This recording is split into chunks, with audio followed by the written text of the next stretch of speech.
Hey everyone, welcome back to the channel. Welcome into the Better Mark, and I am Mark, and we're going to be recapping yesterday's plays, another great run within the Major League Baseball card, and keep it going today. All right, we have a huge card, huge slates, and once again, weather is a concern this time of year as always, but I'm going to give you guys 4 best bets. We're going to break down every single game, so make sure you guys all stick around to the end, and also please subscribe down below if you have not already done so.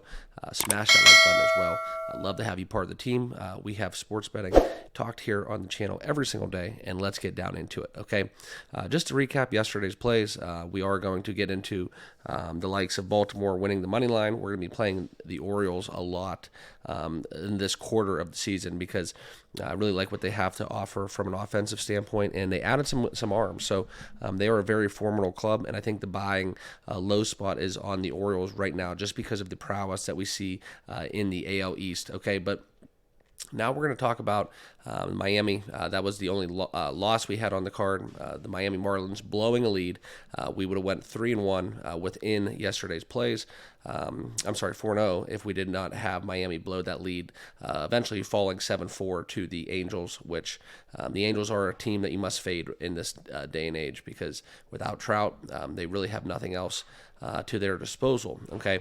Also, we played a Cubs-Baltimore 2-team moneyline parlay at plus 141. Was able to cash on that, as well as some value within taking Seattle at home minus 107 against the Guardians. Okay, so the Guardians' hot start in staying on the West Coast. It's just they're not a ball club where their lineup is something that I'm looking to get involved with too often. So them winning a few games against the Athletics is a fade me spot for how I look at the Cleveland Guardians in that position. So 3-1 on the day. Also gave out some leans towards Mountcastle and Cedric Mullins props, which I think those cashed as well if you guys were able to get on those. So congrats to who tagged along within yesterday's picks. But let's get into today's card. All right, this is an exciting one where we have a lot of games. Where, like I said, weather is a concern. Okay, so let's look at a couple pitching matchups as we get deeper into this, and I'll break down my official plays. Like I said, I have 4 official plays within tonight's card, okay? And that's when we're going to look into. The first game on the card is the Minnesota Twins, Milwaukee Brewers. We're going to be looking about a Jacob Junis, Louis Varland pitching matchup at 410. This is one where I really don't have any indication on a side or total. I'm not looking to get involved with this one. I would offer the fact that this is where time of year where you can take some run lines and have some protection, especially with the home team getting one. So that's where you look at Milwaukee with a home opener, potential lean towards that, but no official play in this game. Teams are too evenly matched. And there's not enough data on the pitchers. Next, Kansas City, Baltimore. Okay, this is another one where we're going to have our first official play, all right, and this is one where, despite weather concerns, right now you can find this number out there on FanDuel.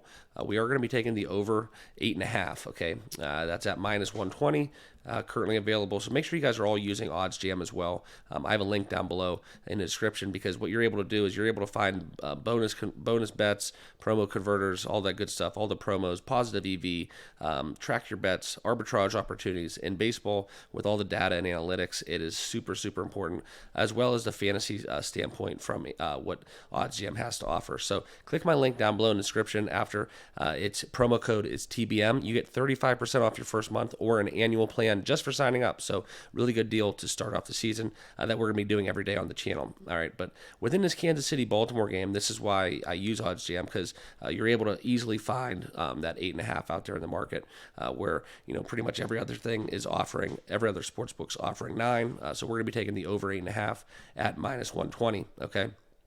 We look in the Baltimore game, and my reasoning for taking this is pretty plain and simple.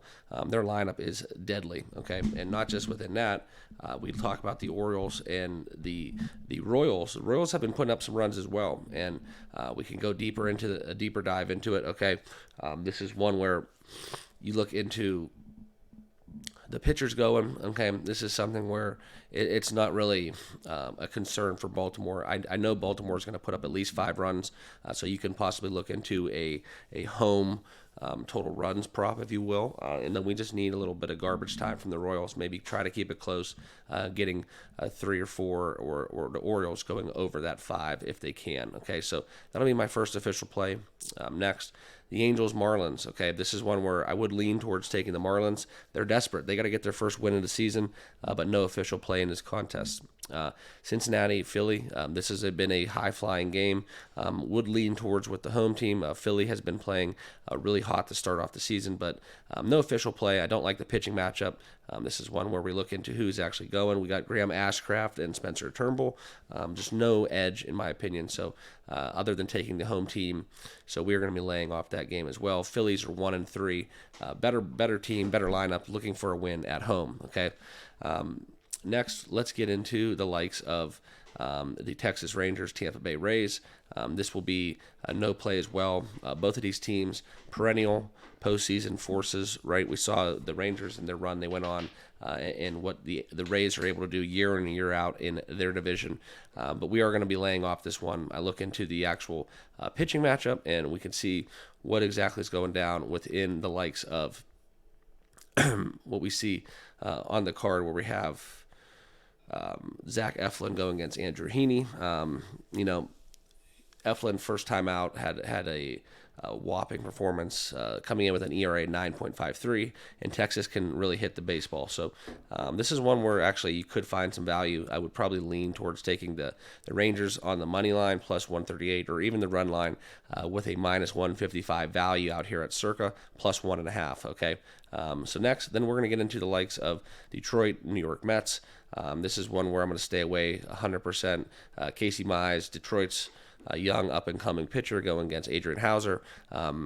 It's one where the Detroit Tigers, guys, this is not a joke. They are 4-0, and the New York Mets are 0-4. So facing a tough pitching matchup, it's very interesting to see if the Mets get their first win at home. But that fan base has to be going absolutely crazy in the state of New York, downtown there. But this is when we're going to stay away. Wait till the Mets get the ball rolling and start getting on the other side of the win column. All right. So no play in that. Colorado, Chicago. This is one where it's a very cheap price. We're going to be backing the Cubs. Any team that's playing the Rockies, any team that's playing the Athletics, and quite frankly, there's a couple other teams that we can add to that list. Don't be afraid to put them in a little bit of a dance partner move with a money line parlay. Just keep it small, 2-team money line parlay, where you can get a good pitching matchup. And instead of taking that minus 200 plus minus 250 value, you can couple that with the likes of another favorite that you think has a good matchup, has the edge in just winning straight up, but you wouldn't lay it as well, and possibly even get some plus money odds within a 2-team money line parlay. But no official play in this game. I don't like what's happening. I don't like the matchup. I don't like kind of the lefty righty battle, and just Wrigley is a weird place to play, and this number kind of smells to me a little bit. So I'm gonna lay off the Rockies in this spot. So. Okay, next is the Braves, White Sox. The White Sox are another team where you could add to that list where they're just absolutely struggling. This is one where you have Renato Lopez on the bump going against Garrett Crochet, and I'm not going to be playing this outside of the possibility of just hammering the Braves props in this contest. That's one where I would look to get involved, but I don't have an official play. But no one's going to be mad at you if you would take the Cubs and the Braves, like I said, in a 2-team moneyline parlay within those money lines. Okay. Toronto, Houston got their first win. Congratulations, they're back. All right, I played them 4 days in a row, and that was the only loss that I suffered over the weekend. Basically, was backing the Houston Astros, a team that I'm very high on for 2024. But in this matchup, this is one where we're going to look into just watching the game. Okay, I'm in favor of the Blue Jays long term. I think they have a good shot to come out of the East as a value play. But within this matchup, no official side where we're going to be getting down with Framber Valdez and Jose Barrios. That's just a really good pitching matchup. Just enjoy the game.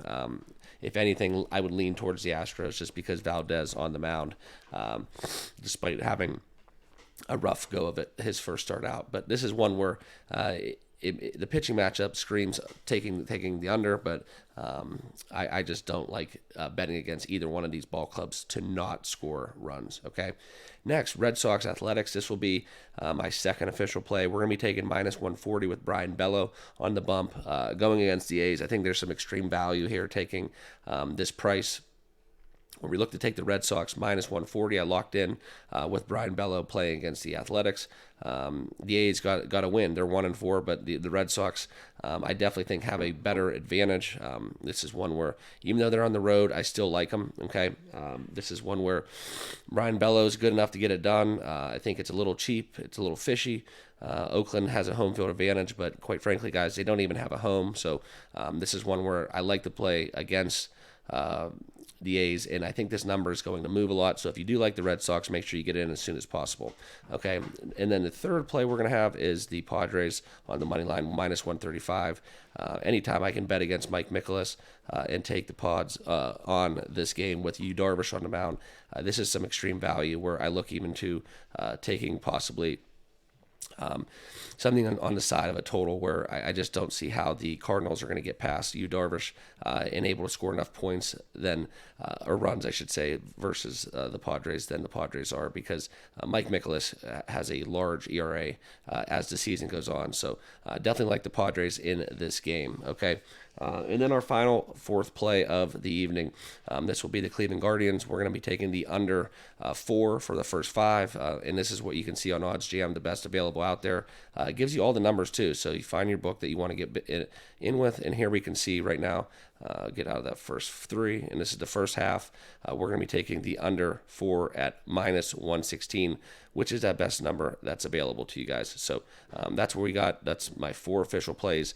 The last game on the card, I do want to tell you though that Luis Castillo faces Justin Bieber. Bieber outstanding his first time out. That's why I'm taking the under. Lean towards the under 7.5 for the full game, but weird stuff could happen. So we're just going to go with the first half, first 5, where we take the under 4 in this contest. So in that there is a difference between the first half and first 5, just so you guys are all aware. So the first half is 4.5 innings, just so that makes sense. That's what we're going to be taking. But then the final game on the card is the Giants-Dodgers. This is one where we have an extreme weird number where you look into why it's actually so low. Go into the pitching matchups, and you can see that for the Dodgers, their starter has not been announced. So I'm foreseeing a bullpen game against Logan Webb. So one where you could possibly get some plus value if you want to back Logan Webb taking the San Francisco Giants. But for me, it's going to be a no play. I like taking the Dodgers even on bullpen days, but at this low discounted price, just because they have the potential to put up 10 runs in any given day on any given opponent's field. So, but we're going to lay off that one. I gave you guys 4 official plays. Remember to subscribe down below to this channel also, and please check out oddsjam using that promo code TBM for 35% off your first month. But here's the 4 official plays. For those of you that like to see it, a little recap at the end of the video, just so you guys all are aware. I'll run down that list. Boston minus 140 on the money line. Cleveland, Seattle. We're going to do the first half on this one. It's first half, sorry. First half under 4, and I think you can find that minus 110, minus 116. Padres minus 135 money line, and the Orioles over 8.5 runs minus 120 if that game gets in and played due to rain concerns. Okay, but that about wraps it up. Thanks all for watching. Like I said, make sure you all subscribe down below on your way out. Go cash some tickets, and we'll see you guys all tomorrow. Cheers.